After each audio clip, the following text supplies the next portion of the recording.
In the small hours of the morning, I woke to find my breast swollen full of milk. Gerhard woke up too and helped me get set up to express my milk. I found it really difficult to hold my eyes open and keep the palm over my breast. I kept nodding off, and Gerhard had to help me stay awake. In fact, in addition to normal nighttime sleepiness, my medicine was making me very drowsy. This is a side effect of olanzapine, and since I was taking quite a strong dose, I was really feeling the effects. Nevertheless, the lethargy would lessen during the day, although it never disappeared completely. Once we had collected the milk, I fell back asleep immediately. When I woke up in the morning, I was glad to see Gerhard by my side. I felt better already, and my mood was more stable. The medicine was working, and there was no sign of any panic attacks, which I found really reassuring. I had not had any since the evening when I took my first dose of medicine. This was a real relief for me. I now had the impression that I had more control of what was going through my head. During the afternoon, Dr. Said turned up in my room. I was eager to welcome him. I was so glad not to be dealing with the other psychiatrists who I had such little time for. Gerhard needed no persuading to recount the unpleasant experience I'd had with him. Dr. Sain listened respectfully, but avoided making any comments. Once the subject had been addressed, he focused on my condition and asked me a few questions. Since the medicine had less effect at this time of the day, my mind was once again unable to resist the symptoms of mania. Repeatedly, Gerhard had to resort to our technique to control my speech, which was so mixed up with unnecessary information. It seems crucial to mention all my memories related to my worsening mental health, so that Dr. Said could have the most accurate picture of my condition. And yet, this was not necessary.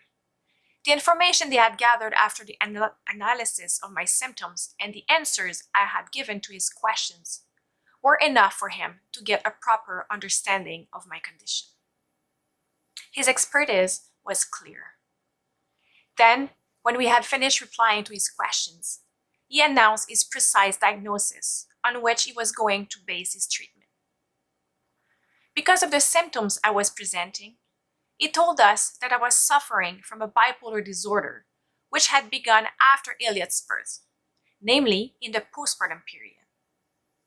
I was in fact currently experiencing a manic episode, which explained the incredible levels of excess energy I had felt, the increased speed of my thoughts and speech, my lack of concentration, and my occasional irritability. As well as this disorder, there was the matter of my panic attacks, and also some symptoms of psychosis, which so far had come in the form of delusions about reality, believing that my husband was going to die, that my sister was going to kill herself, that a miracle had occurred during the night at the emergency room, and my tactile hallucinations, feeling a blood clot in my leg, which was not really there. Nevertheless, he made sure to tell us that this diagnosis was not definitive. It was possible that my bipolar disorder was only related to the postpartum period and would be gone within the next couple of years.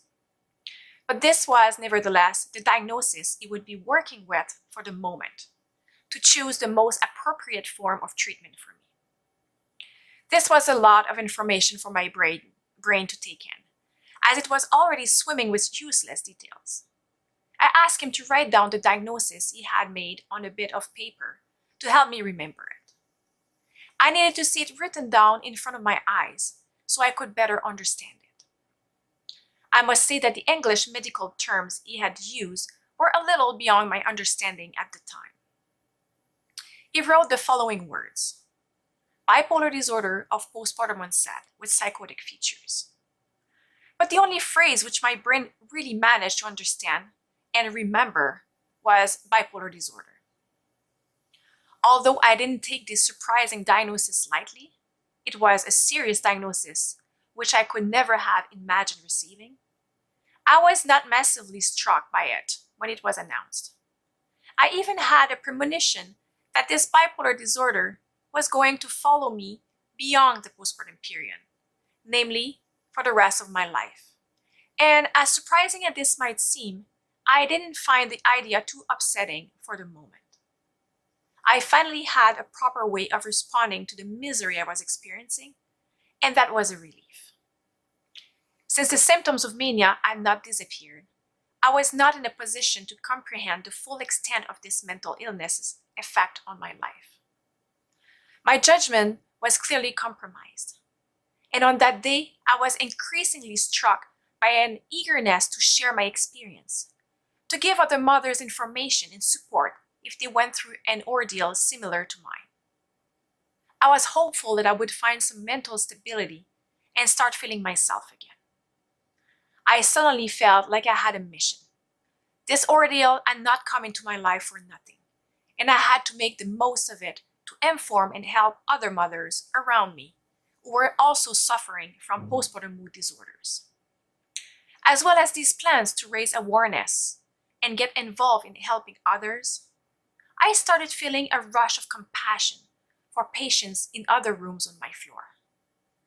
On my walks with Elliot along the corridors in my wing of the hospital, I had noticed that most of the patients were in fact elderly people. A lady in the room next to mine caught my attention.